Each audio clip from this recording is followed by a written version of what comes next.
Hello friend, नमस्कार। आपके अपने YouTube channel Balaji GS class में आपका स्वागत है।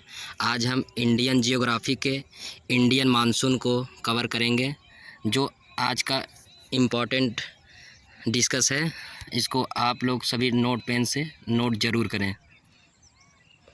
उल्लेखनीय है कि यह बैरोमेट्रिक ढाल इतना तीव्र है कि दक्षिण गोलार्ध में हिंद महासागर में प्रवाहित होने वाली दक्षिण पूर्वी व्यापारिक पवनों को भी अपनी ओर खींच लेती है, और ये दक्षिण पूर्वी व्यापारिक उत्तरी गोलार्ध में प्रवेश करते ही फेरल के नियमानुसार कोरियालिस बल के प्रभाव के कारण दाईं ओर मुड़ जाती है।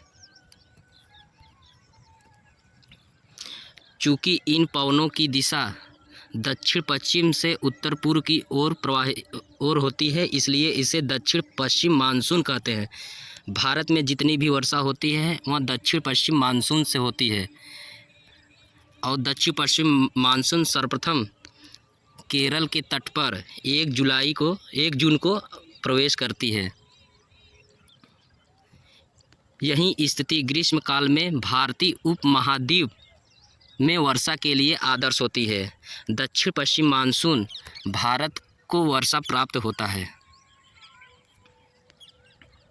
यही कारण है कि भारत अपनी कुल वर्षा का 90% हिस्सा दक्षिण पश्चिम मानसून अथवा ग्रीष्मकालीन मानसून से प्राप्त करता है।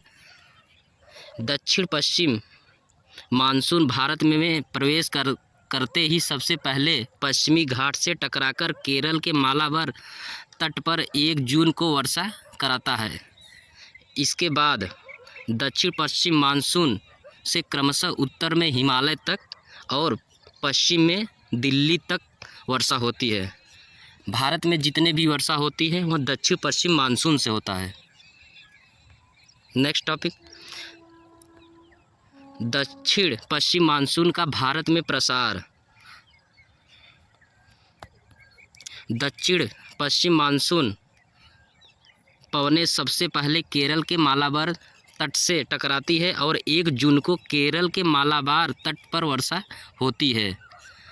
इसके बाद दक्षिण पश्चिम मानसून से पूरे पश्चिमी तटीय मैदान पर वर्षा कराती है। इसके बाद दक्षिण पश्चिम मानसून क्रमशः आगे बढ़ता रहता है और 15 जुलाई तक आते आते पूरा उप महाद्वीप दक्षिण पश्चिम मानसून के प्रभाव में आ जाता है। 15 जुलाई आते आते पूरे भारत को वर्षा प्राप्त हो जाता है। जो उत्तर भारत में 15 जुलाई को आता है मानसून।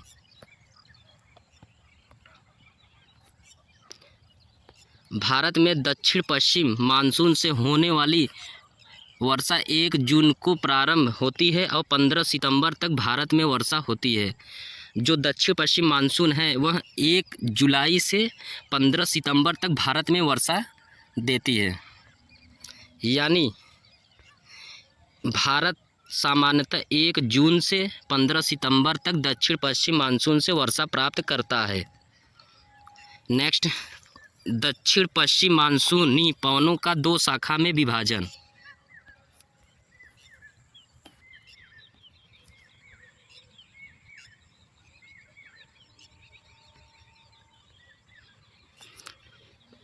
दक्षिण पश्चिम मानसूनी पवनें भारत की विशिष्ट स्थिति के कारण 2 भागों में बांटा जाता है। इसकी एक शाखा अरब सागर की ओर से भारत में प्रवेश करती है और दूसरी शाखा बंगाल की खाड़ी से होकर भारत में प्रवेश करती है। नेक्स्ट, दक्षिण पश्चिम मानसून की अरब सागर शाखा। दक्षिण पश्चिम मानसून की अरब सागर शाखा सबसे पहले केरल के मालाबार तट पर पश्चिम घाट से टकराकर 1 जून को वर्षा कराती है। इस घटना को मानसूनी प्रकोष्ठ कहते हैं। मानसूनी प्रकोष्ठ का अर्थ है कि वर्षा का प्राप्त होना। नेक्स्ट, इसके बाद अरब सागर शाखा पूरे पश्चिमी तटीय मैदान पर वर्षा कराती है। इसके बाद अरब सागर शाखा पूरे पश्चिमी तटीय मैदान पर वर्षा कराती है, जिससे भारत में जितने भी वर्षा का 90% दक्षिण पश्चिम मानसून से प्राप्त होता है। अरब सागर शाखा द्वारा कन्याकुमारी से लेकर गुजरात तक पूरे पश्चिमी तटीय मैदान पर वर्षा प्राप्त होती है। भारत में दक्षिण पश्चिम मानसून द्वारा होने वाली वर्षा स्थलाकृतिक कारकों द्वारा निर्धारित होती है। भारत में वर्षा का निर्धारण स्थलाकृति भी करती है, अर्थात दक्षिण पश्चिम मानसून से भारत से वर्षा होने वाली वर्षा पर्वतीय प्रकार की होती है। जब वायु गर्म होती है तब वह किसी पर्वत से टकराकर वह ऊपर उड़ जाती है, जिससे वह वायु ठंडी हो जाती है और संघनित हो जाती है, जिससे बूंद का निर्माण होता है और वर्षा होता है। उल्लेखनीय है कि जब आर्द्र पवनें किसी स्थलीय अवरोध से टकराकर उठती है तो इन पवनों के तापमान में कमी आती है तथा पवनों में मौजूद आर्द्रता संघनित होकर वर्षा कराती है। पहाड़ी ढाल के सहारे ऊपर उठने से पवनों के तापमान में होने वाली कमी को रुद्धोष्म ताप ह्रास कहते हैं। जब रुद्धोष्म ताप ह्रास होता है तो वायु में जो गर्म होती है वो ठंडे हो जाते हैं, जिस कारण से वायु संघनित हो जाती है और वह बूंद का निर्माण करती है, जिससे भारतीय महाद्वीप पर वर्षा की प्राप्ति होती है।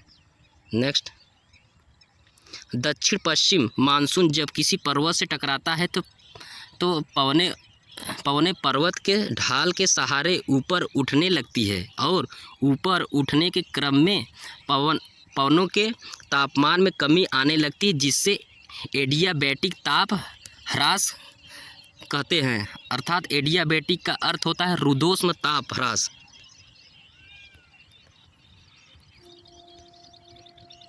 एडियाबैटिक ताप ह्रास के कारण हवा के तापमान में इतनी कमी आ जाती है कि हवा में मौजूद आर्द्रता संघनित होकर वर्षा का रूप ले लेती है। इसे पर्वतीय वर्षा कहते हैं। एडियाबैटिक का अर्थ है रुद्धोष्म ताप ह्रास, जिसका अर्थ है वायु का संघनन होना।